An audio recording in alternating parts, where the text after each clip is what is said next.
कहानी की शुरुआत होती है एक आदमी से जिसकी आंख खुली और उसे पता चलता है कि वो एक बड़ी सी क्यूबिक जेल में बंद है। जब उसने बाहर निकलने की कोशिश की तो वो छोटे छोटे कमरों में गुम हो गया।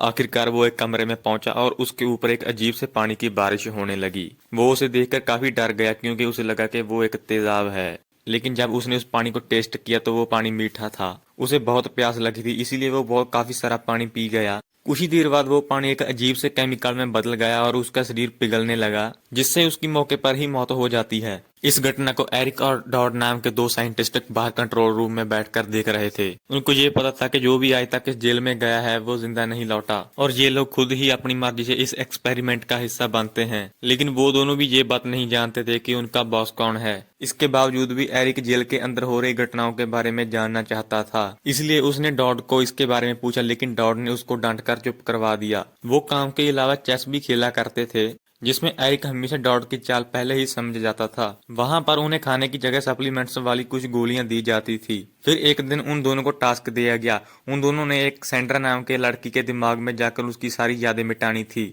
जब एरिक उसकी यादों में घुसा तो कसेंड्रा अपनी बेटी के साथ जंगल में घूम रही थी, लेकिन अचानक एक नकाबपोश गुंडे ने आकर उन दोनों को किडनैप कर लिया और उन दोनों को बेहोशी का इंजेक्शन लगा दिया। लेकिन बेहोश होने से पहले कसेंड्रा उसका मास्क हटाने में सफल रही। उस गुंडे के माथे पर एक क्यूब का टैटू बना हुआ था। फिर जब कुछ देर बाद उसकी आंख खुली तो उसने देखा कि वो उसी क्यूब वाली जेल में बंद थी। उसने मदद के लिए काफी आवाजें लगाई, लेकिन कोई फायदा नहीं हुआ। अब उसे एहसास हुआ कि उसकी जान बचाना अब उसी के हाथ में है, इसलिए उसने अपने आसपास बाहर निकलने का रास्ता ढूंढना शुरू कर दिया। फिर वो किसी तरह साथ के कमरे में पहुंची। वहां पर मौजूद रॉबर्ट नाम के आदमी ने उसको जमीन पर अचानक नीचे गिरा दिया। वो उसका गला घोटने ही वाला था, तभी उसे पता चलता है कि सेंड्रा भी उसी की तरह इस जेल में कैदी है। इसके बाद उसकी मुलाकात जेलिको, मेयर होल्ड और बारटोक नाम के 3 कैदियों से मुलाकात हुई। वो वहां पर तकरीबन 3 हफ्तों से कैद थे। फिर देखते हैं कि रॉबर्ट के माथे पर भी वही टैटू था जो कैसेंड्रा के किडनैपर के माथे पर था, लेकिन उन सब की यादें मिटा दी गई थी, इसलिए उन्हें अपने बारे में कुछ भी याद नहीं था।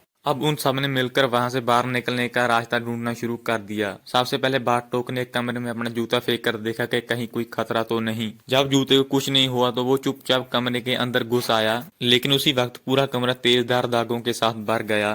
उन दागों ने बारटोक के शरीर को जकड़कर कई हिस्सों में काट दिया, जिससे उसे बेहद दर्दनाक मौत मिली। ये देखकर उसके बाकी के साथी काफी डर गए थे, लेकिन वो आगे बढ़ते रहे। फिर कुछ छानबीन के बाद उन्होंने देखा कि हर दरवाजे के बाहर कुछ अक्षर लिखे गए थे। फिर कैसेंड्रा ने कहा कि हम इन अक्षरों का हिसाब लगाकर पता लगा सकते हैं कि हम किन कमरों की जांच कर चुके हैं। उसके मुताबिक इस सेल में कुल 26 कमरे होने चाहिए। उधर कंट्रोल रूम में एरिक इस सोच में पड़ा हुआ था कि इन लोगों को जेल में कैद क्यों किया गया है। एरिक ने डॉड को एक ऑफर दिया कि वो अगर जेल के राज उसको बता दे तो वो उसको शतरंज के बहुत सारे दाव पेच सिखा सकता है। ये सुनकर डॉड भी बहुत खुश हो गया और उसने बताया कि जेल में एक तीसरा रास्ता भी मौजूद है जहां से बाहर निकला जा सकता है, लेकिन उसने इस बात के अलावा कुछ भी और बताने से साफ इनकार कर दिया। एरिक ने थोड़ी और छानबीन की तो उसने पता चला कि कैसेंड्रा ने कभी इस जहां पर आने के लिए मंजूरी दी ही नहीं। उसने डॉड को बताया कि वो लोग गैर कानूनी तौर पर लोगों को कैद कर रहे हैं, लेकिन डॉड ने फिर भी उस पर कोई ध्यान नहीं दिया। फिर उनकी नजर कैसेंड्रा की एक तस्वीर पर पड़ी, जिससे उन्हें पता चला कि कैसेंड्रा एक नेता थी। जिससे पता चल गया कि इस जेल में केवल अपराधियों को नहीं, मासूमों को भी कैद किया जाता है। फिर कुछ समय बाद उनको अपने एक बॉस का कॉल आया, जिसने एक आदमी को जेल से रिहा करने के लिए कहा। असल में ये आदमी ओवन था, जो पहले उन दोनों के साथ ही काम करता था, लेकिन अब वो इस जेल में कैद था। उसे रिहा करने के टास्क के तौर पर उसको एक कमरे में कैमरा और हाँ ना के बटन दे दिए। फिर जैसे ही ओवन जेल के अंत तक पहुंचा तो अचानक कई जिंजीरों ने उसे पूरी तरह पकड़ लिया। अब डॉड को ओवन से कुछ सवाल पूछने थे, जिसके जवाब उसको हाँ या ना में देने थे, लेकिन ओवन डॉड की आवाज सुनकर भी उसको पहचान नहीं पाया, क्योंकि उसकी याददाश्त मिटा दी गई थी। फिर डॉड ने पहला सवाल पूछा कि आखिरकार उसका नाम क्या है। इसका तो ओवन ने बिल्कुल सही जवाब दिया। फिर जब डॉड ने दूसरा सवाल पूछा कि वो भगवान में विश्वास रखता है, फिर ओवन ने कहा नहीं, जिस पर डॉड को ना का बटन दबाना पड़ा। उसके बटन दबाते ही अंदर जोरदार धमाका हुआ, जिससे ओवन भी अंदर ही जल गया।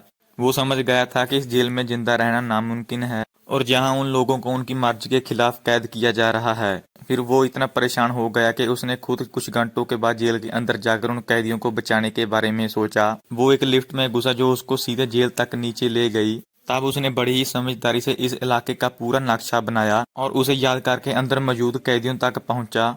ये देखकर इस जेल का बॉस जैक्स अपने गुंडों के साथ कंट्रोल रूम में आ पहुंचा। उसे एरिक के जेल में घुसने की खबर मिल गई थी, इसलिए उसने मशीनों के जरिए उसकी लोकेशन पता लगाने का फैसला किया और उसने डॉड को कहा कि कैसेंड्रा और उसके बाकी साथियों को तीखी सुइयों के बाहर से मार डाले।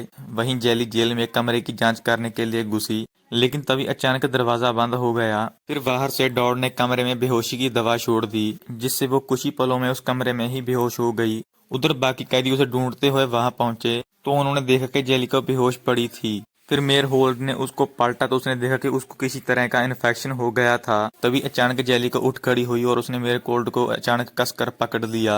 मेयर कोल्ड डर गया और उसने जेलिका को धक्का दिया। वो जमीन पर नीचे गिर गई, उसके सिर पर चोट लग जाती है जिससे उसकी मौत हो गई। तब मेयर कोल्ड ने देखा कि जेलिको के नाखून लगने से उसके हाथों से खून बह रहा था। असल में जेलिको का इन्फेक्शन अब उसके शरीर में भी फैल गया था। ये देखकर रॉबर्ट ने कहा कि उन्हें मेयर होल्ड को यहीं पर छोड़ देना चाहिए, क्योंकि उसकी वजह से बाकी सब भी खतरे में आ सकते हैं। लेकिन कैसेंड्रा मेरे होल्ड को यूं ही छोड़ने के लिए तैयार नहीं थी। उसने रॉबर्ट को समझाने की कोशिश की तो उसने कहा कि अगर मेरे होल्ड कमरे में सबसे पहले घुसने के लिए तैयार है तो वो हमारे साथ चल सकता है।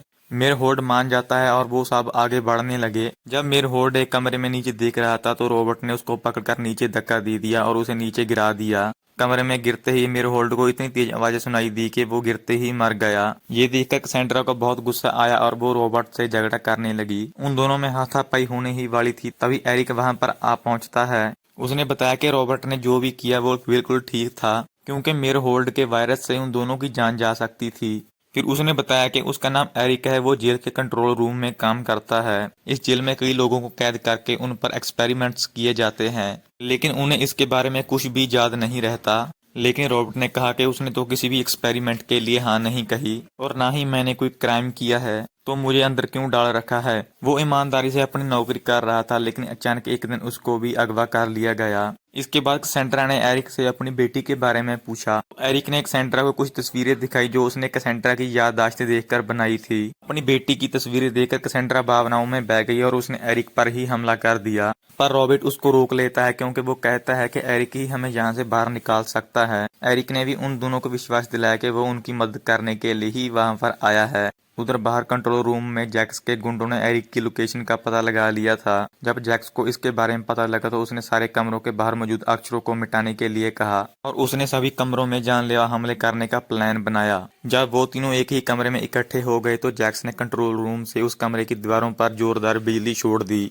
लेकिन अचानक वहां के जनरेटर में आग लग जाती है, जिससे कंट्रोल रूम का कनेक्शन जेल से टूट जाता है। ये सारा काम डॉड का था, क्योंकि उसने जैक्स का साथ छोड़कर अपने दोस्त एरिक का साथ देने का फैसला कर लिया था। जैसे ही लाइट गई पूरी जेल का सिस्टम फेल हो गया। अब वहां से भागने के लिए उनके पास सिर्फ 10 मिनट थे। उसके बाद जेल में एक ऐसी गैस फैल जाएगी जिससे सारी चीजें पिघलने लग जाएंगी। जब एरिक को पता चला कि उसके दोस्त डॉड ने ही उसकी मदद की थी तो एरिक ने अपनी घड़ी पर टाइमर लगाया और वो तुरंत कैसेंड्रा और रॉबर्ट को लेकर तीसरे दरवाजे की ओर भागा। बाहर जैसे ही जैक्स को डॉड के धोखे का पता चला तो उसने उसको बिजली के झटके देकर उसे मौत के घाट उतार दिया। फिर उसने कंट्रोल रूम से रॉबर्ट के शरीर में लगी चिप को एक्टिवेट कर दिया, जिससे उसने रॉबर्ट के दिमाग पर काबू पा लिया। अब जैक्स ने रॉबर्ट को अपने ही साथियों को जान से मारने के ऑर्डर दे दिए। ये सुनते ही रॉबर्ट ने अपने साथी एरिक और कैसेंड्रा पर हमला कर दिया, लेकिन एरिक और कैसेंड्रा ने मिलकर उसका सामना किया और उसको कुछ ही देर में बेहोश कर दिया। फिर जैसे ही वो अगले दरवाजे की ओर बढ़े तो रॉबर्ट ने एक बार फिर उन पर हमला कर दिया। इस बार तो वो एरिक का गला घोटने ही वाला होता है, तो कैसेंड्रा ने ऐन वक्त पर एक नुकीली चीज उसके सिर में गोप दी। अब कुछ ही पलों में सब कुछ पिघलने वाला था और वो दोनों तुरंत बाहर के दरवाजे की ओर भागे। जैसे ही वहां से वो बाहर निकले तो उन्होंने खुद को एक तालाब में पाया, जिसको पार करके वो एक जंगल में पहुंचे। इत्तेफाक से ये जंगल बिल्कुल कैसेंड्रा की यादों की तरह था, लेकिन बदकिस्मती से जैक्स के गुंडे ही वहां पर पहुंच गए और उनका पीछा करने लगे। इसी अफरा तफरी में एरिक के पैर में गोली लग गई और गुंडों ने उसको पकड़ लिया, लेकिन उसने हिम्मत नहीं हारी। उसने पूरी जान से उन लोगों को रोक कर रखा ताकि कैसेंड्रा वहां से भाग सके। जब एरिक की आंख खुलती है तो वो एक ऑपरेशन थिएटर में होता है, जहां पर जैक्स ने उसे कहा कि एरिक ने खुद अपने ऊपर एक्सपेरिमेंट करने की मंजूरी दे दी है, लेकिन एरिक को इसके बारे में कुछ भी याद नहीं था। एक डॉक्टर वहां पर आता है और उसने जबरदस्ती एरिक के दिमाग का ऑपरेशन करके उसको पागल बना दिया। लेकिन ऑपरेशन के दौरान एरिक ने कैसेंड्रा का सपना देखा, जहां वो अपनी बेटी से मिलकर उसको एरिक की कहानी सुना रही है। आखिर में दिखाया जाता है कि एरिक को जेल में कैद कर दिया जाता है और अब उसका दिमाग पूरी तरह काम नहीं कर रहा था। जब कुछ नए कैदियों ने उसे देखा तो उससे वो बाहर जाने का रास्ता पूछने लगे, लेकिन ऑपरेशन के बाद उसका दिमाग काम करना बंद कर दिया था और वो बार बार कमरे के रंग दोहराने लगा और कहता रहा कि मुझे किसी और रंग के कमरे में जाना है। इसके साथ ये मूवी यहीं पर समाप्त हो जाती है।